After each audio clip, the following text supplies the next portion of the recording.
शुरुआत करते हैं दोस्तों आज की न्यूज़पेपर की हम एडिटोरियल वाले हिस्से के साथ में। आज दो प्रमुख एडिटोरियल को यहाँ पर हम कवर करने वाले हैं। तो जो पहला एडिटोरियल यहाँ पर हम डिस्कस करने वाले हैं ये तमिलनाडु की सरकार से रिलेटेड है। मेन फोकस इसमें किया जाता है, एक फैक्ट चेक यूनिट बनाई जा रही है तमिलनाडु की गवर्नमेंट के द्वारा।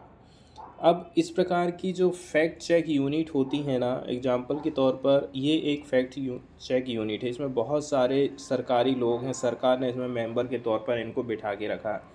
ये क्या काम करते हैं, सोशल मीडिया में कोई न्यूज़ आ रही है, कहीं कोई फेक न्यूज़ आ रही है या फिर गवर्नमेंट से रिलेटेड कोई स्कीम रही है या फिर अन्य जो चीज़ें हैं गवर्नमेंट से रिलेटेड, उसके बारे में यदि कोई फेक न्यूज़ फैला रहा है, गलत इन्फॉर्मेशन फैला रहा है तो उसके बारे में ये जांच करेगी। इसके बाद उस चीज़ को, उस न्यूज़ को ये फिर से करेक्ट करने का काम करेगी।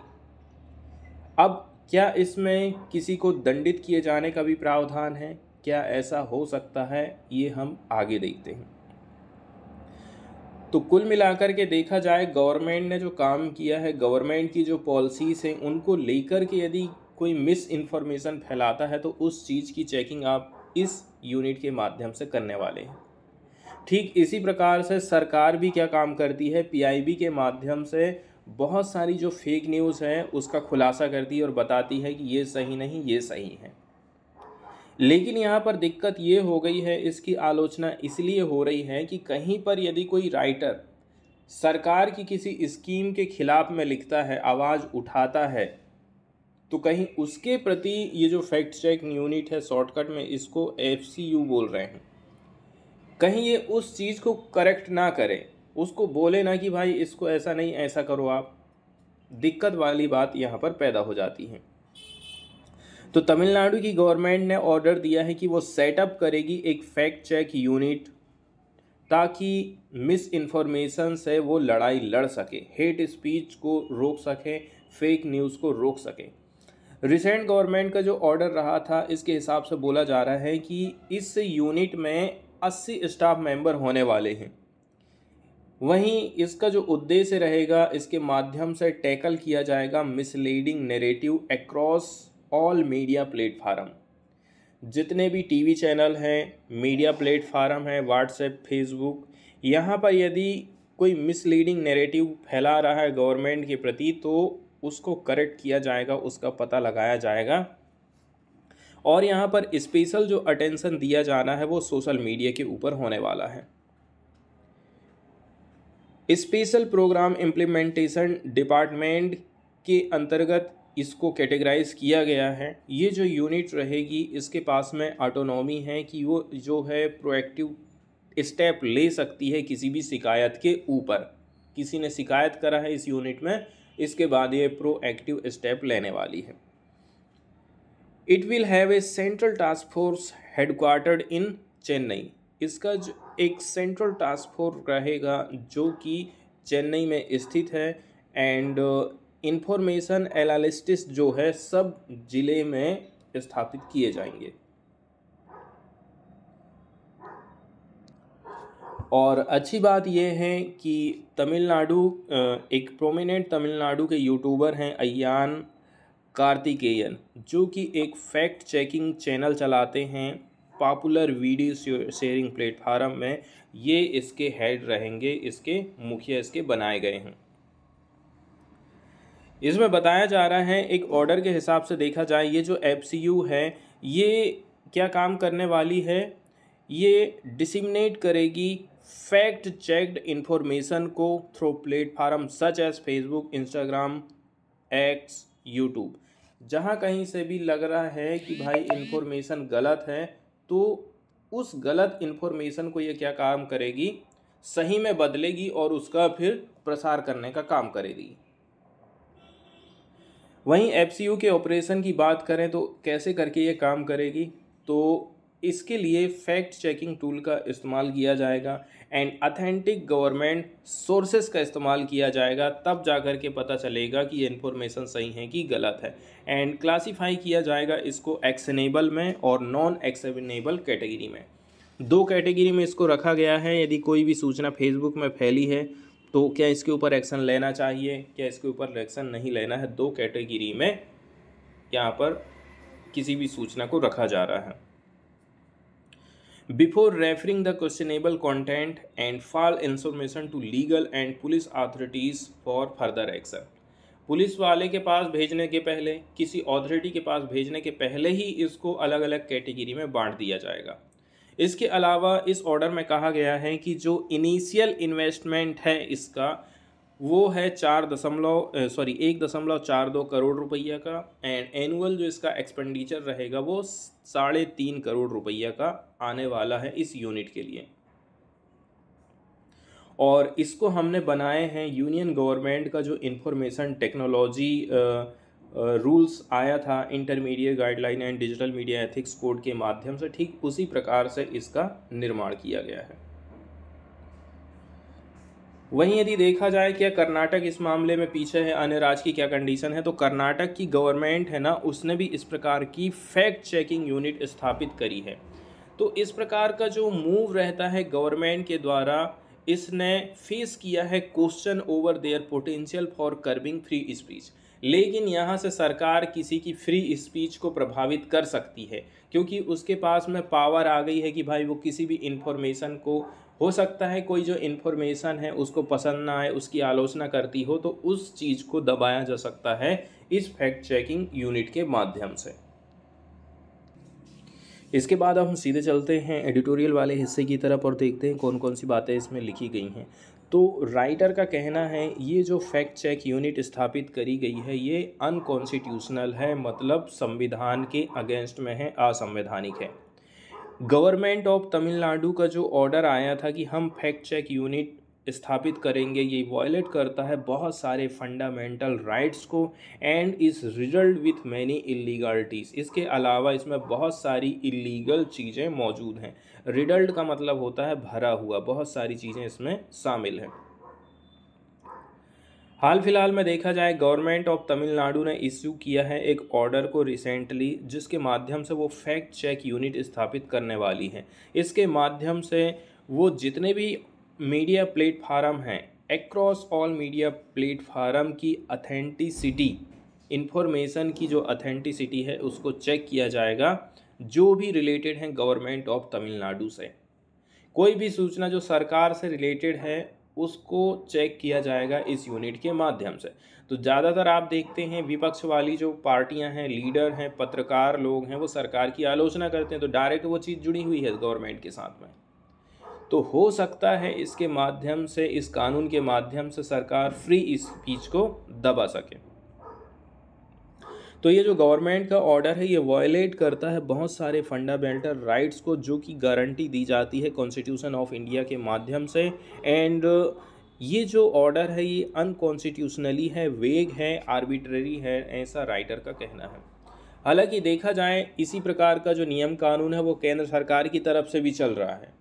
पैरेलल में बहुत सारी चीज़ें आप देख रहे हैं, राज्य अपनी तरफ से लागू कर रहे हैं, केंद्र सरकार ने अलग से लागू करके रखा है। अभी हाल फिलहाल में आप देखेंगे गवर्नमेंट ऑफ इंडिया ने संशोधन किया था इंफॉर्मेशन टेक्नोलॉजी रूल्स 2021 को, नया नाम क्या दिया था, intermediate guideline and digital media ethics code rule 2021। इसके माध्यम से सरकार ने फैक्ट चेक यूनिट स्थापित करी थी ताकि फेक, फॉल्स और मिसलीडिंग इंफॉर्मेशन को पता लगाया जा सके। ठीक है, any business of central government, और ये सारी जो चीज़ें हैं सेंट्रल गवर्नमेंट से रिलेटेड होती थी। यहाँ पर भी जो सेंट्रल गवर्नमेंट है उसको सीधा सीधा फ़ायदा क्या मिल गया है कि जो भी इंफॉर्मेशन चल रही है मीडिया के माध्यम से, फेसबुक, व्हाट्सएप, दुनिया भर से, इस इंफॉर्मेशन को सरकार क्या कर सकती है, संशोधन कर सकती है, बंद कर सकती है, हटा सकती है, ऐसे बहुत से काम कर सकती है। तो ये जो सेंट्रल गवर्नमेंट है पार्टिकुलरली खुद से जुड़ी जो जानकारी है, यदि उसकी कहीं आलोचना हो रही है, कोई आवाज़ उठा रहा है, कोई कानून के विरुद्ध आवाज़ उठा रहा है, तो हो सकता है यहाँ पर भी केंद्र सरकार इसका मिसयूज़ करके उस चीज़ को दबाने का काम करे। ठीक यही बात यहाँ पर भी निकल के आती है स्टेट गवर्नमेंट के मामले में। अब ये जो जितने भी रूल्स बनाए गए थे इनको चैलेंज किया गया था बॉम्बे हाई कोर्ट के द्वारा, एंड बोला जा रहा है जो जजमेंट है वो डिलीवर होने वाला है 1 दिसंबर को। गवर्नमेंट ऑफ इंडिया ने एक अंडरटेकिंग दिया था हाई कोर्ट को कि जो फैक्ट चेक यूनिट है इसको हम नोटिफाई नहीं करेंगे जब तक कि आपका ऑर्डर नहीं आता है। तो केंद्र सरकार के खिलाफ में भी एक याचिका दायर करी गई थी बॉम्बे हाई कोर्ट में, इसलिए उसने बोल दिया था अभी हम इसको लागू नहीं कर रहे हैं। हालांकि देखा जाए ना तो गवर्नमेंट जो ऑर्डर है इसके पास में एक पासिंग रेफरेंस है to these provisions of the IT rules. It does not disclose the undertaking given by the government of India to Bombay high court. किस प्रकार से अंडरटेकिंग दी गई है अभी तक ये चीज़ें क्लियर नहीं हो पाई हैं। अब हम पार्टिकुलरली यहाँ पर तमिलनाडु यूनिट की ही बात करें तो गवर्नमेंट ऑफ तमिलनाडु का कहना है ये जो फैक्ट चेक यूनिट हमने स्थापित करे हैं ये इन्फॉर्मेशन की सत्यता वर्सिटी को चेक करने वाली है, जो कि रिलेटेड रहेगा सरकार के अनाउंसमेंट से रिलेटेड, सरकार की पॉलिसी से रिलेटेड, सरकार की स्कीम से रिलेटेड। इसके साथ साथ सरकार ने जो गाइडलाइन जारी करी थी, जो इनिशिएटिव लेकर के आई थी, इससे रिलेटेड जो भी इन्फॉर्मेशन फैल रही है, कहीं गलत सूचना तो नहीं फैल रही है, उसको हम चेक करेंगे। इसके अलावा इसमें जो एनेक्सर 3 नंबर है, तो जो अनुलग्नक लगाया गया है 3 नंबर, इसमें बोला जा रहा है कि ये जो गवर्नमेंट ऑर्डर है has more detail on units functioning. यहाँ पर जाकर के आप इसके फंक्शनिंग के बारे में और जानकारी प्राप्त कर सकते हैं। अब हम बात करते हैं कि फैक्ट चेक यूनिट को कौन कौन सी पावर दी गई है, इसके अलावा ये कैसे करके काम करती है। तो जो फैक्ट चेक यूनिट है इसको काफ़ी सारी पावर दे दी गई है। ये सो मोटो भी ले सकती है, मतलब स्वतः संज्ञान। किसी को कंप्लेंट दर्ज करने की ज़रूरत नहीं है, ये खुद से अपना स्वतः संज्ञान ले सकता है। उसको कहीं पता चल जा रहा, मोबाइल देख रहे हैं, टीवी में देख रहे हैं, कहीं पर भी देख रहे हैं और पता चला कि कहीं कुछ गड़बड़ इन्फॉर्मेशन फैला दिए हैं तमिलनाडु के खिलाफ में, तो वो स्वतः संज्ञान ले सकती है, एक्शन ले सकती है आपके खिलाफ में। It can also act on complaint received by them from anyone. उनको कोई भी व्यक्ति जाकर के शिकायत कर सकता है और उसकी शिकायत दर्ज हो जाएगी और उस चीज़ के ऊपर एक्शन लिया जाएगा।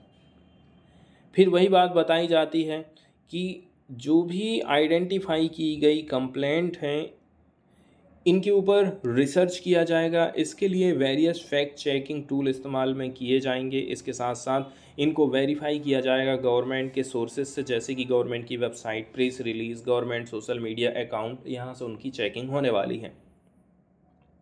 बाद में फिर इस इंफॉर्मेशन को 2 पार्ट में बांटा जाएगा, एक्शन लेना है कि नहीं, और दूसरा रहेगा नॉन एक्शनेबल पूल्स में। तो जो फर्स्ट कैटेगरी है, फर्स्ट कैटेगरी के अंतर्गत कोई इन्फॉर्मेशन आ रही है तो इसको अथॉरिटी को फॉरवर्ड कर दिया जाएगा ताकि आप लीगल एक्शन ले सकें। इसके बाद जो इसकी ऑथेंटिसिटी का वेरिफिकेशन है इन्फॉर्मेशन का from the authorised source of the government. आगे फिर गवर्नमेंट के सोर्स के माध्यम से इसका पता लगाया जाएगा कि ये ठीक है कि नहीं है। अब बात करते हैं कि यदि सरकार ऐसा कर रही है तो इससे कौन कौन से नुकसान हैं, कौन कौन से अधिकार हमारे प्रभावित हो रहे हैं, यहाँ पर इन सब के बारे में बात बताई जाती है। तो ये जो गवर्नमेंट का ऑर्डर पारित किया गया है ये वायलेट करता है बहुत सारे सेटल्ड प्रिंसिपल ऑफ लॉ को। यहाँ पर किसी भी प्रकार का कोई डाउट नहीं रह गया है कि ये चिलिंग इफेक्ट पैदा कर रहा है freedom of speech and expression के ऊपर। मैं कोई चीज़ बोलना चाहता हूँ, मैं कोई चीज़ लिखकर शेयर करना चाहता हूँ और उसको यदि आप रोक रहे हैं क्योंकि वो सरकार के खिलाफ में है, तो इसका मतलब ये है आप फ्रीडम ऑफ स्पीच में चिलिंग इफेक्ट पैदा कर रहे हैं, उसको रोकने का काम कर रहे हैं, जबकि ये तो हमें संविधान ने दिया है, ये तो हमारा अधिकार है।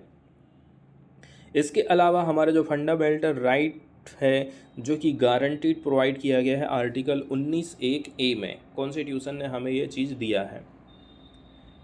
आप लेकिन इस चीज़ को कब रोकेंगे? फ्रीडम ऑफ स्पीच को भी रोकने की पावर सरकार के पास में है, संविधान ने भी इस चीज़ का उल्लेख किया है। आर्टिकल 19(2) कहता है कि कुछ कुछ कंडीशन ऐसी हैं जहां पर फ्रीडम ऑफ स्पीच को भी रोका जा सकता है, जैसे कि sovereignty and integrity of India प्रभावित हो रही है, किसी स्टेट की सिक्योरिटी प्रभावित हो रही है, भारत की सुरक्षा को खतरा पैदा हो जा रहा है, भारत के जो फ्रेंडली रिलेशन है फॉरेन स्टेट के साथ में वो बिगड़ सकते हैं, पब्लिक ऑर्डर बिगड़ सकता है, ठीक है। इसके साथ साथ में कोर्ट का कंटेम्प्ट हो सकता है, डिफेमेशन और इंसाइटमेंट टू एन ऑफेंस। ये सारी चीज़ें यदि हो रही हैं, हिंसा भड़क रही है, किसी को आप भड़का रहे हैं, तो फ्रीडम ऑफ स्पीच को रोका जा सकता है लीगल तरीके से। इससे भी ज़्यादा इम्पॉर्टेंट बात यह है, इस प्रकार का जो रिस्ट्रिक्शन है आर्टिकल 19(2) के अंतर्गत can only be by way of law, कानून के माध्यम से ही इसको केवल रोका जा सकता है, ऐसा कहना है सुप्रीम कोर्ट ऑफ इंडिया का, ठीक है। और ये जो लेजिस्लेशन है उसको पास किया जाना चाहिए स्टेट के द्वारा। कुल मिलाकर के it is settled law that government order can not impose restriction on the freedom of speech and expression. यहाँ पर सारी बात ये बताई जा रही है कि देखिए, सबसे महत्वपूर्ण बात ये हो जाती है कि यदि आपको रिस्ट्रिक्शन लगाना है तो आप खाली गवर्नमेंट के ऑर्डर पारित करके ये काम नहीं कर सकते हैं। इसके लिए आपको लेजिस्लेशन बनाना पड़ेगा, कानून बनाना पड़ेगा, और इसको आप संसद से या फिर विधानसभा से पारित करेंगे, तब जा कर के ही इसको आप लागू कर सकते हैं। खाली गवर्नमेंट का ऑर्डर ला कर के आप ये चीज़ लागू नहीं कर सकते हैं, ऐसा राइटर का कहना है। इसके अलावा इसमें यह भी बताया जा रहा है कि जो पब्लिक इंटरेस्ट है ये कोई ग्राउंड नहीं हो सकता है आर्टिकल 19(2) के अंतर्गत कि आप किसी की भी freedom of speech and expression को ख़त्म कर रहे हैं। सेकंड नंबर का जो काम दिया गया है, इसके माध्यम से वो चेक करता है ऑथेंटिसिटी ऑफ एनी इन्फॉर्मेशन को।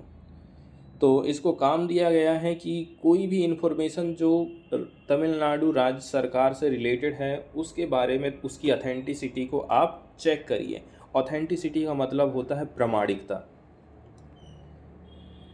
लेकिन इंफॉर्मेशन जो कि गवर्नमेंट ऑफ तमिलनाडु से रिलेटेड है has not been defined in the government order. कौन सी इंफॉर्मेशन है ये चीज़ गवर्नमेंट ऑर्डर में उल्लेखित नहीं किया है, और इसी के चलते चलते इसकी जो परिभाषा है सब गड़बड़ कर देती है और इसके अंतर्गत आप किसी को भी जेल में डाल सकते हैं।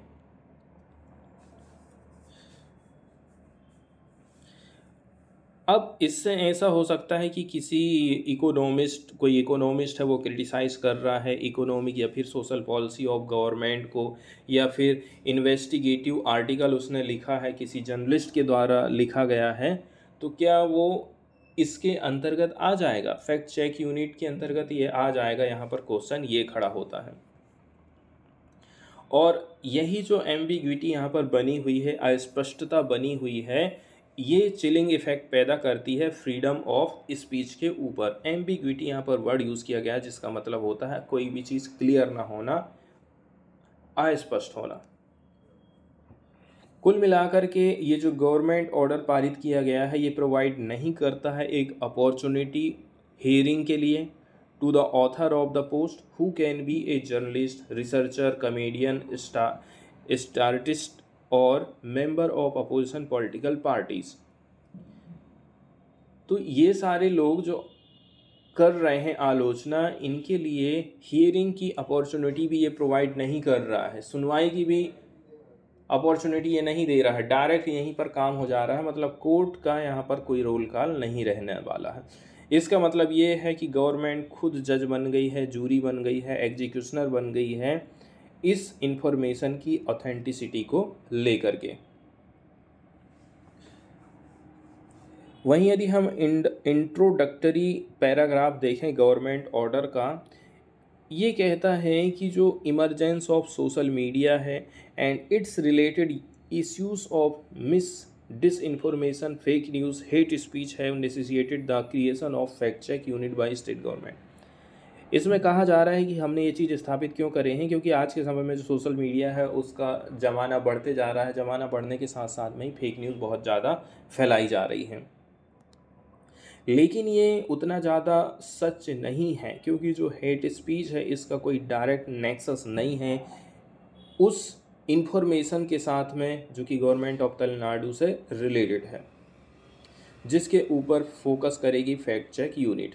वास्तव में बात यह है कि जो मिस इन्फॉर्मेशन और फेक न्यूज़ है, ये चैलेंज का काम कर रही है डेमोक्रेसी के लिए थ्रू आउट द वर्ल्ड, ना केवल भारत में बल्कि अन्य कंट्रीज़ में भी ऐसा हम कुछ देख रहे हैं। वहीं आप कुछ एविडेंट की बात करें तो यूएस जो प्रेसिडेंशियल इलेक्शन हुए थे 2016 में, इसके अलावा जो ब्रेक्जिट रेफरेंडम हुआ था, कोलंबियन रेफरेंडम हुआ था 2016 में, तब भी हम ऐसी बहुत सारी घटनाएं देखेंगे। तो जो सिचुएशन है वो इंडिया में भी डिफरेंस नहीं है, यहाँ पर भी कोई अलग नहीं है, जहाँ पर जो पॉलिटिशियन हैं एंड टीवी एंकर हैं ये डिस इन्फॉर्मेशन फैलाते हैं। इसके अलावा सरकार राइटर का कहना है कि सरकार ये जो सॉल्यूशन लेकर के आई है इससे कोई बात बनने वाली नहीं है।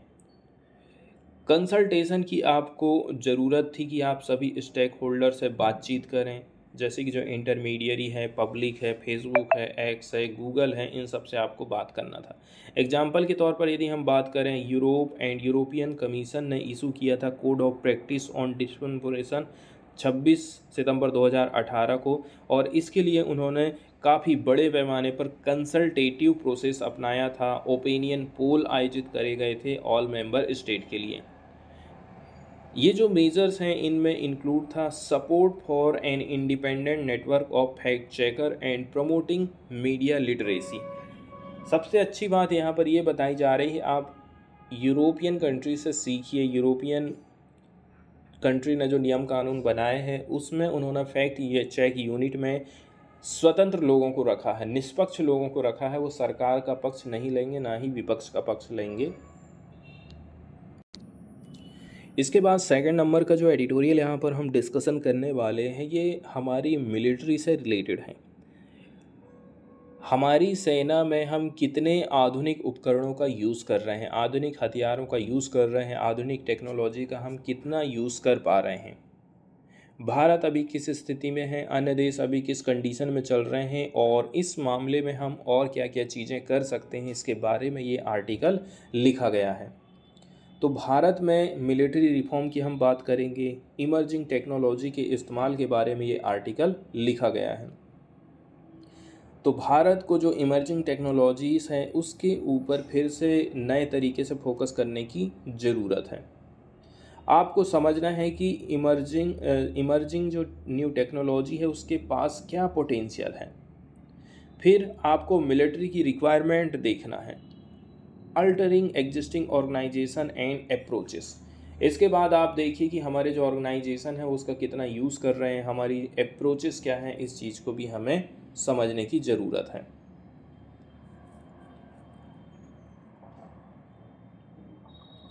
इमर्जिंग टेक्नोलॉजी के अंतर्गत आप बहुत सारी चीज़ें देख सकते हैं, जैसे कि साइबर टेक्नोलॉजी है, आर्टिफिशियल इंटेलिजेंस है, अनमैन्ड सिस्टम चलाए गए हैं एंड एडवांस कंप्यूटिंग।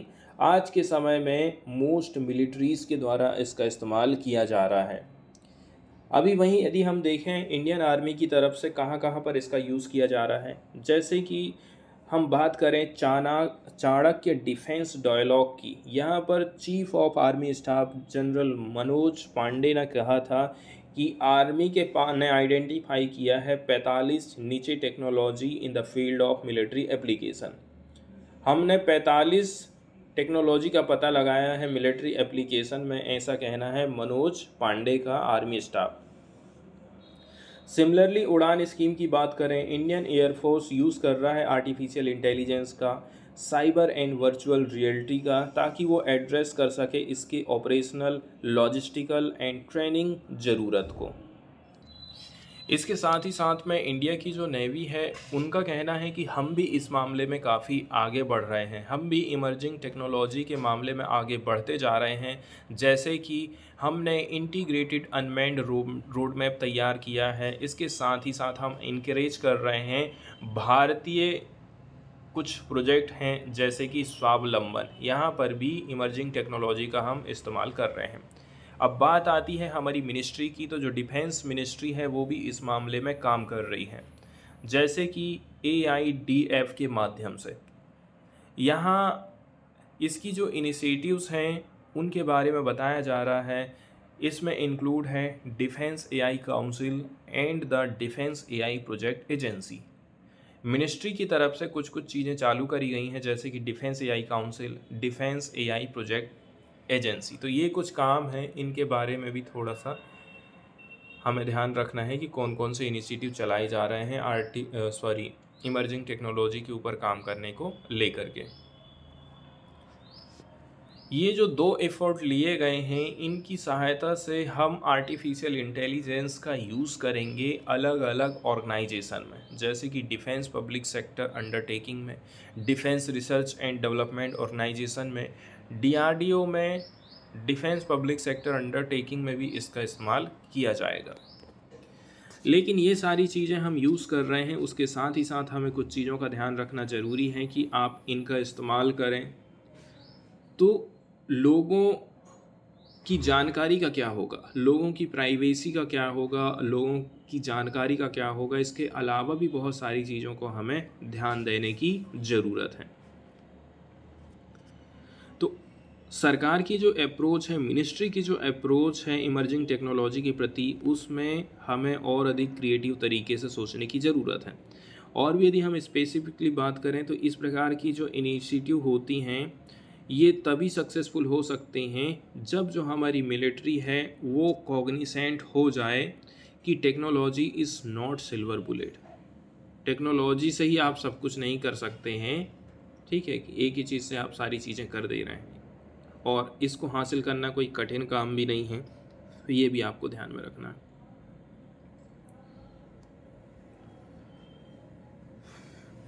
इसके अलावा आपको ये भी ध्यान रखना है कि आपको कोई चीज़ मिल गई है तो ऐसा नहीं कि उसको बस ले लिए। आप ये भी सोच सकते हैं कि मुझे ये चीज़ मिली है तो इसमें मैं रेडिली एडजस्टेड चीज़ें कर सकता हूँ, मुझे प्राप्त हुई है तो मैं अपने हिसाब से इसमें कुछ सुधार कर सकता हूँ, जिसको प्लग एंड प्ले बोला जा रहा है।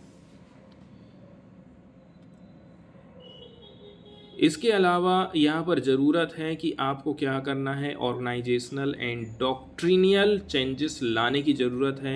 विलिंगनेस होना चाहिए जिसके माध्यम से आप डाटा को शेयर कर सकें सिविलियन इन्वायरमेंट में। यदि हम चाहते हैं कि इफ़ेक्टिव तरीके से इंटीग्रेट कर पाएँ इमर्जिंग टेक्नोलॉजीज़ को हमारी आर्मी के साथ में, तो इसके लिए रिक्वायरमेंट रहेगी कि मिलिट्री को काम करना पड़ेगा और भी ज़्यादा क्लोज तरीके से सिविलियंस लोगों के साथ में, आम नागरिक के साथ में मिलिट्री को थोड़ा सा क्लोज में आके काम करने की ज़रूरत है।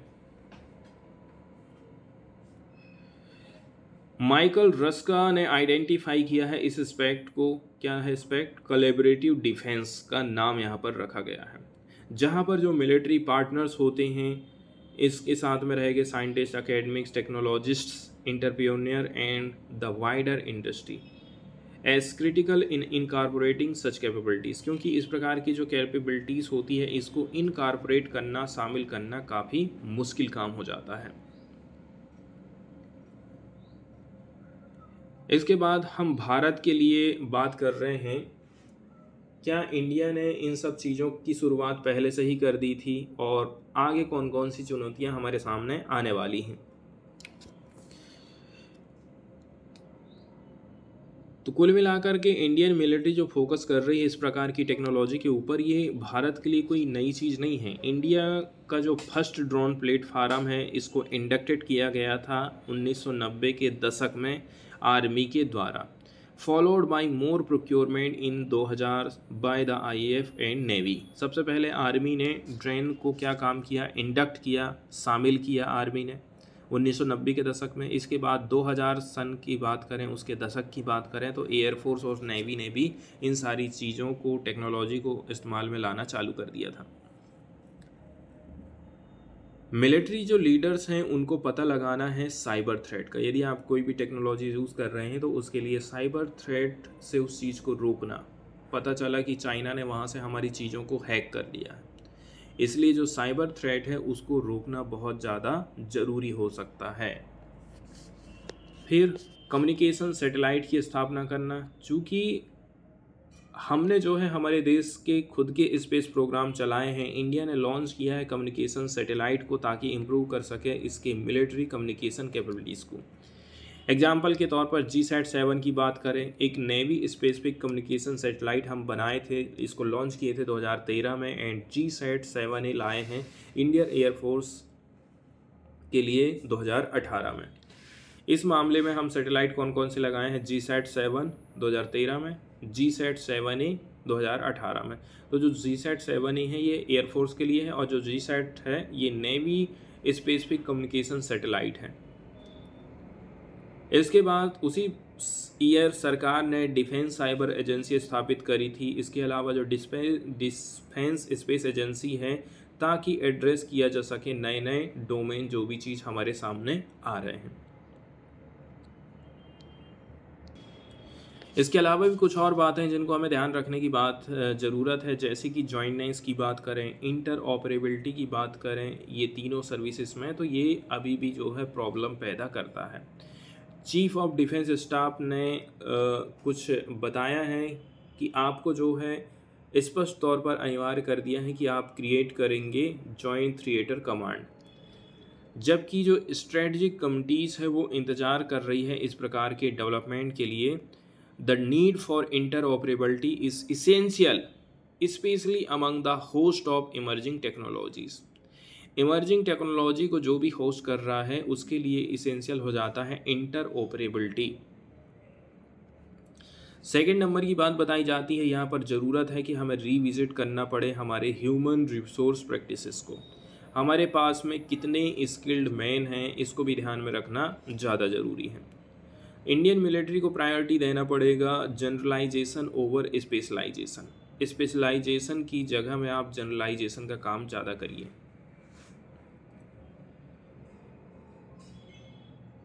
तो this might work in conventional operation. ये सारी चीज़ें कहाँ काम कर सकती हैं? नॉर्मली ऑपरेशंस में, लेकिन स्पेशलाइज्ड टेक्नोलॉजी में रिक्वायरमेंट रहती है ग्रेटर टेक्निकल एक्सपर्टाइज की। हम क्या करते हैं? जनरलाइजेशन करते हैं, हमको ज़रूरत है स्पेशलाइजेशन की। तो इस प्रकार की जो सेवाएं होती हैं,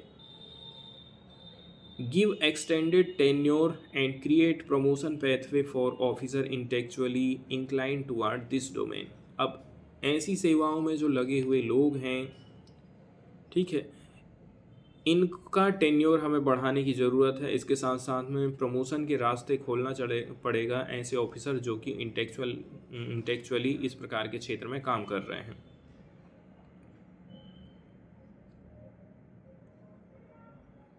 इसके बाद शेयरिंग डाटा के बारे में बोला जाता है कि both civilian defence organisation and military defence organisation, इनको ज़रूरत है कि आप ओपन रहिए शेयरिंग डाटा सिस्टम के मामले में, specially fully realise promise of AI।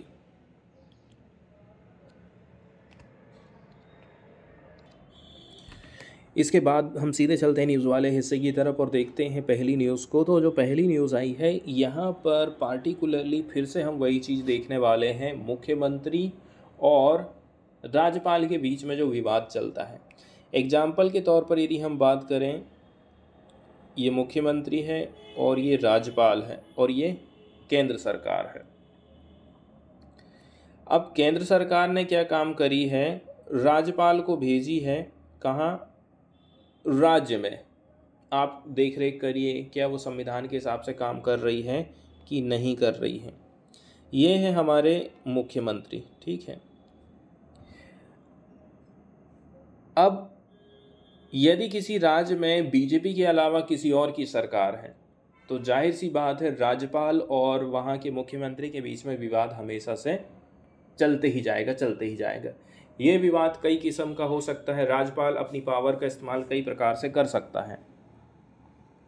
अब यहाँ पर जो हम यहाँ पर एग्जाम्पल देख रहे हैं ना, ये एग्जाम्पल है किसी भी विधेयक को अनुमति नहीं देने से रिलेटेड हो सकता है। अब जैसे कि केंद्र सरकार की यदि हम बात करें तो केंद्र सरकार के मामले में क्या होता है? विपक्ष क्या करता है? विपक्ष किसी भी बिल की आलोचना करता है, उसको विपक्ष को यदि पसंद नहीं है वो बिल तो उसको पास होने नहीं देगा, उसके अपोजिट में वोट डालेगा। ठीक इसी प्रकार से राज्य में क्या है कि केंद्र की सरकार बीजेपी है, राज्य में यदि आम आदमी पार्टी की सरकार है तो क्या होगा? यहाँ के जो बीजेपी वाले हैं वो किसी भी विधेयक का विरोध करेंगे और उनका सपोर्ट देगा राज्यपाल। क्यों देगा? क्योंकि उसको भेजी है केंद्र सरकार ने।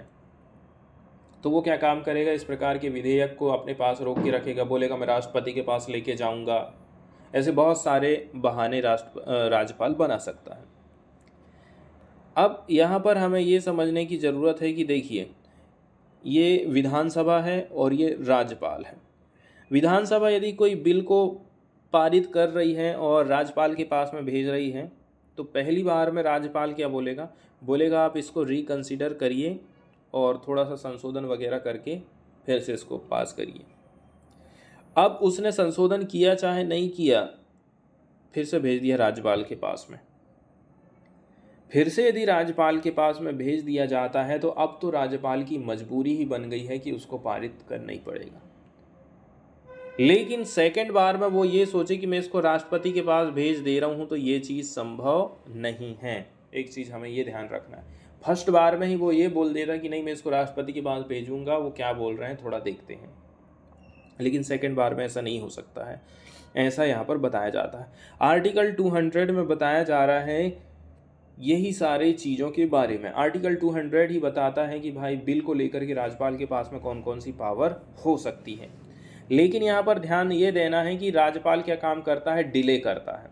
एग्जाम्पल के तौर पर 5 साल की सरकार है किसी की, ठीक है, 5 साल की सरकार है, एक बिल को उसने 3-4 साल तक रोक के रखा है, पास ही रखा है, अनुमति से नहीं दे रहा है, अपने पास में रख लिया। क्या कर लेगा मुख्यमंत्री?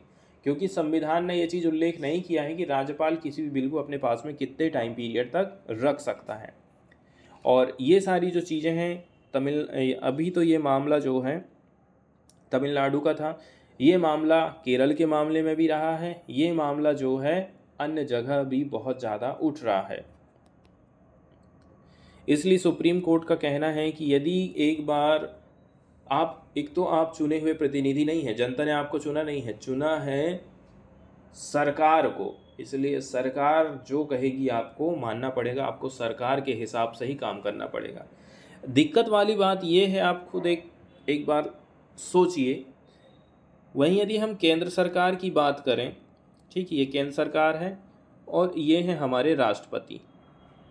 जिस प्रकार से यहाँ पर टकराव होता है वैसा टकराव तो केंद्र सरकार और राष्ट्रपति के बीच में नहीं होता, तो फिर राज्यपाल और मुख्यमंत्री के बीच में क्यों हो रहा है? उसकी जाहिर सी बात है, केंद्र सरकार ने ही राष्ट्रपति बनाई है, तो राष्ट्रपति कैसे करके किसी बिल को रोक सकता है, सरकार की आलोचना कर सकता है, सरकार की पॉलिसीज़ की आलोचना कर सकता है, सरकार के कामों के बारे में बोल सकता है कि आप यमुना नदी की सफाई नहीं कर रहे हो, जबकि ऐसा दिल्ली के मामले में हो रहा है। वहाँ के राज्यपाल क्वेश्चन खड़े करते हैं केजरीवाल के प्रति। एक चीज़ यहाँ पर हमको ध्यान ये देना है कि देखिए, यदि सेकंड बार किसी बिल को पारित कर दिया जाता है ना, तो वो धन विधेयक के रूप में हो जाता है, मनी बिल के रूप में हो जाता है, और मनी बिल को फिर रोका नहीं जा सकता है, ऐसा यहाँ पर सहमति दी जाती है। इसके बाद नेक्स्ट वाली जो न्यूज़ यहाँ पर हम देखने वाले हैं वो इंडिया ऑस्ट्रेलिया की रिलेशनशिप को बताती है। इंडिया ऑस्ट्रेलिया की जो टाइज हैं, इससे बेनिफिट मिलने वाला है security of the Indo Pacific region. Indo Pacific region के लिए सिक्योरिटी और भी ज़्यादा मजबूत हो सकती है इनके रिलेशनशिप से। डिफेंस मिनिस्टर राजनाथ सिंह, इसके अलावा Australian deputy prime minister and defence minister Richard Marles ने आयोजित किया था बायलैटरल बातचीत को मंडे के दिन, ठीक है। इस समय उन्होंने फोकस किया था कि हम जो है इन्हेंस करेंगे कोऑपरेशन इंफॉर्मेशन एक्सचेंज में एंड मैरीटाइम डोमेन अवेयरनेस के मामले में। दो क्षेत्रों में बातचीत किया था, इंफॉर्मेशन एक्सचेंज में एंड मैरीटाइम डोमेन अवेयरनेस के मामले में। इसके साथ ही साथ दोनों साइड की तरफ से बातचीत हुई है कि हम जो है इम्प्लीमेंट करेंगे arrangement on hydrography cooperation. Hydrography cooperation के लिए अरेंजमेंट को इम्प्लीमेंट किया जाएगा। इसके साथ साथ में कोऑपरेशन किया जाएगा air to air refuelling system में, ऐसा डिफेंस मिनिस्ट्री का कहना है।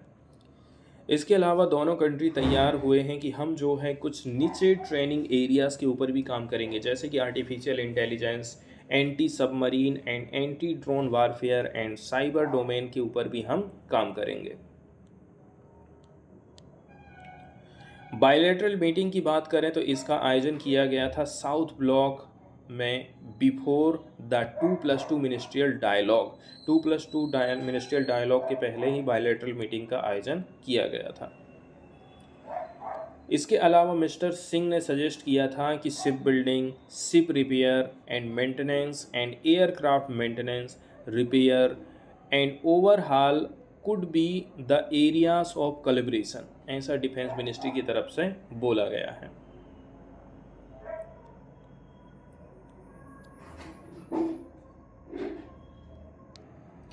इसके बाद एक और न्यूज़ को हम देखने वाले हैं। इसके लिए देखिए, नेशनल फार्मेसी कमीशन बिल लाया जाना है। इसके लिए ड्राफ्ट बिल तैयार कर दिया गया है, रिलीज़ कर दिया गया है। तो यूनियन हेल्थ मिनिस्ट्री की तरफ से मंडे के दिन इनवाइट किया गया है लोगों से कमेंट, ठीक है, पब्लिक को बोला गया है कि आप अपने कमेंट दीजिए, स्टेक होल्डर को बोला गया है कि आप अपने कमेंट दीजिए। और ये बिल है national pharmacy commission bill 2023। Ministry ने प्रपोज किया है कि हम जो है इसको फाइनलाइज करने वाले हैं for setting up A national pharmacy commission. इसके लिए हम जो है नेशनल फार्मेसी कमीशन स्थापित करेंगे एंड रिपील कर देंगे फार्मेसी एक्ट 1948 को। इससे क्या होगा, इससे ये जो draft national pharmacy commission bill है इसको तैयार किया जाएगा एंड अपलोडेड किया जाएगा वेबसाइट के ऊपर, ऐसा मिनिस्ट्री का कहना है। इस बिल के माध्यम से हम इम्प्रूवमेंट लाना चाहते हैं कि हम अफोर्डेबल और हाई क्वालिटी की फार्मेसी एजुकेशन दे सकें। सरकार क्या बोल रही है, हाई क्वालिटी और अफोर्डेबल। तो हाई क्वालिटी तो जाहिर सी बात है किसी को चाहिए तो वो कॉस्टली नहीं होना चाहिए। तो सरकार चाहती है कि जो फार्मेसी की एजुकेशन है वो अफोर्डेबल हो, हाई क्वालिटी वाली हो, एंड वो इंश्योर करना चाहती है फार्मेसी प्रोफेशनल को पूरे देश भर में, यहाँ वहाँ जहाँ तहाँ यही लोग घूमते रहना चाहिए, सरकार ऐसा सोचती है। एंड इसके माध्यम से प्रमोट किया जाएगा इक्विटेबल हेल्थ केयर को। इसके माध्यम से फार्मेसी सर्विसेज एक्सेसिबल किया जाएगा ऑल सिटीजन्स के लिए। इसके साथ ही साथ में यहाँ पर पीरियडिक एंड ट्रांसपेरेंट असेसमेंट किया जाएगा फार्मेसी इंस्टीट्यूशंस का एंड फैसिलिटेट किया जाएगा maintenance of A pharmacy register for India. ठीक है, एक फार्मेसी रजिस्टर तैयार किया जाना है, उसका मेंटेनेंस किया जाएगा। ये बिल इनकरेज करता है प्रोफेशनल्स लोगों को कि आप जो है इंटीग्रेट करिए लेटेस्ट रिसर्च को उनके वर्क के साथ में and contribute to research and uphold high ethical standard। आप रिसर्च का काम करिए, इंस्टीट्यूट में लागू करिए, इंस्टीट्यूट से कंपनी में लागू कर दीजिए। कुल मिलाकर के बहुत सारे काम यहाँ पर सौंपे जाने हैं। ये बिल काफ़ी इम्पोर्टेंट है।